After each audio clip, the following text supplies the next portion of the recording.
आदरणीय दर्शक मित्रजन साथीहरु, हामी चाहिँ अहिले ठ्याक्क गाईघाटमा आएको छौँ। हामी चाहिँ गाईघाटबाट बजारबाट दाहिने लाग्यौं 12 पोखरी जानुको लागि। बाटो अफरोड भए पनि बाटो सजिलै थियो।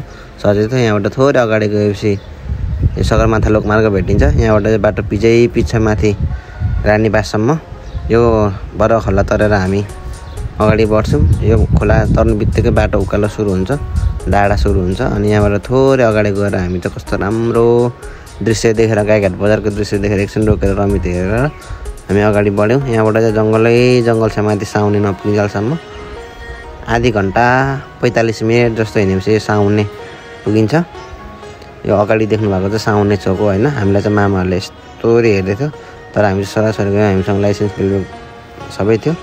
अनि यहाँबाट 15-20 मिनेट हिँडेपछि चाहिँ रानीबास पुगिन्छ। यो रानीबास एकदमै शीतल, गाईघाट बजारबाट 30 किलोमिटर एकदमै शीतल भएकोले हामी एकछिन बस्यौं।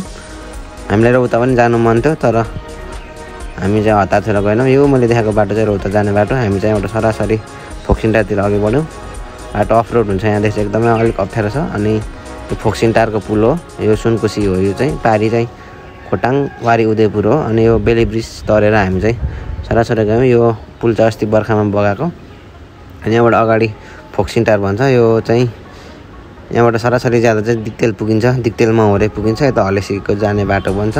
अब हामी चाहिँ यो बाटो जान्छौँ, यो दाहिनेपट्टिबाट जान्छौँ। अनि हामी थोरै अगाडि गएर चाहिँ दिदी 12 पोखरी यता हो, यतै हो भाइ, 2 घण्टामा पुगिन्छ भन्नुभयो। अनि हामी चाहिँ सरासरी अगाडि जान्थ्यौँ। अगाडि जाँदा एउटा खोला आयो, साग खोला रहेछ। यो चाहिँ साग खोला हेर्दाखेरि सानो देखे तापनि गहिरो रहेछ। चक्का फसेको गर्दै थियो। एक गाडीमा हालेर जबरजस्ती लाँदै थिए। जाँदै गएन, अनेक गडा नगएपछि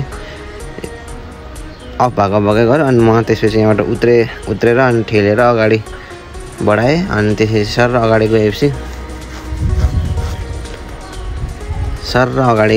चाहिँ अनि खोले खोला हिँड्नुपर्दो रहेछ 1 मिनेट जति। अनि खोले खोला 1 मिनेट जस्तो हिँडेपछि खोला उक्लेर अगाडि बढ्नुपर्छ। अनि जोगाउँदा हामी त भाङलाङ भुङलुङ लड्यौँ।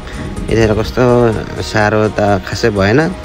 अनि हामी बाइक उठाएर अनि हाँस्दै इत्रिँदै अनि बाइक उठाएर अब चाहिँ अर्कोचोटि चाहिँ यो बाटो आउनु हुँदैन, अब त बेल्टारको बाटो जानुपर्छ है भन्दै सल्लाह गऱ्यौँ। अनि ल भन्नु। अनि त्यसपछि बाइकलाई उठाएँ मैले।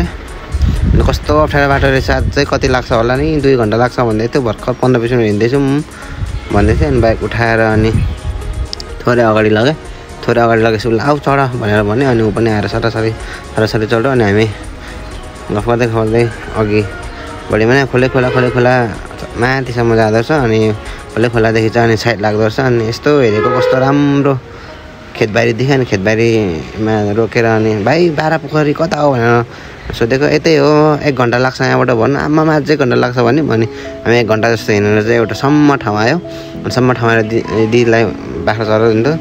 दिदीलाई सोध्यो दिदी 12 पोखरी कहाँ हो भनेको। यही हो त भाइ भन्नुभयो। ऊ त घरमा गएर बस्नु नि, होमस्टे छ भन्नुभयो। अनि हामी होमस्टेमा गएर चाहिँ एकजना दिदी हुनुहुँदो रहेछ, होमस्टेको दिदी चाहिँ। अनि कति धेरै कुखुरा बाख्राहरू सुँगुरहरू पाल्नु भएको रहेछ, परिवारहरू पनि पाल्नु भएको, घाँस पनि थियो। अनि कस्तो राम्रो ठाउँ भन्दै अनि 8 बज्यो। अनि हामी चाहिँ खाना खाएर सुत्यौँ। अनि भोलिपल्ट बिहान भएर चाहिँ अनि हामी नुहाइधुवाइ गरेर धुपबत्ती बालेर यो ठाउँको कुरा गर्दा कस्तो सम्म ठाउँ है भन्दै अघि जिस्किँदै अघि बढ्दैथ्यौँ होइन। अनि कस्तो सम्म ठाउँ रहेछ क्या, अचम्म। थोरै परसम्म भिड भएको ठाउँ 81सम्म आयो है। अनि हेर्दै भन्दैहरू गेट आयो। अनि भित्र होला भनेर हामी चाहिँ भित्र पस्यौँ। अनि अगाडि गएको चौकी आयो। अनि चौकीमा यहाँ नजिक इन्ट्री गर्नुपर्छ भनेर भन्यो। अनि पर्दैन जानु भनौँ। अनि जाँदै पोखरी आयो है। अनि सर हेरेको कस्तो राम्रो पोखरी देख्यो। अनि यसो नजिकबाट हेरेको रातो माछा भयो देख्यो। अनि यो चाहिँ रौताबाट हानेको माछा अरे होइन, रातो माछा। यहाँबाट चाहिँ भ्यागुता छरेर रौता माछा। अनि हामी चाहिँ एकछिन कस्तो आनन्द लिएर रातो माछा हेऱ्यौँ। अनि पूजा गऱ्यौँ होइन। अनि हामीले यो ठाउँको बारेमा चाहिँ बुझ्दाखेरि उहिले 12 घर डुबेर चाहिँ यो 12 पोखरी नाम भएको अरे। अनि हामी चाहिँ पूजा गरेर अनि यो पोखरीलाई चारैतिरबाट हेर्नुको लागि चाहिँ अघि बढ्यौँ। यो चाहिँ पश्चिमबाट हेर्दाखेरि पोखरी यस्तो थियो होइन, चन्द्रमा आकारका थियो। अनि यो चाहिँ उत्तरबाट हेर्दाखेरि यस्तो परशुरामको हत्या जस्तै देखिन्थ्यो क्या, कस्तो मजाको हरियो। अनि यो चाहिँ पूर्वपट्टिबाट हेरेर अनि मेरो भ्लग चाहिँ म यहीँ अन्त्य गर्छु होइन। अर्को भ्लग चाहिँ सजिलो बाटो 12 पोखरीदेखि बेल्टारको बाटो देखाउँछु, हेर्नु होला भन्ने म चाहिँ बिदा हुन चाहन्छु। बाई। अर्को भ्लग हेर्नु होला है त। 12 पोखरीदेखि बेल्टारसम्मको है त।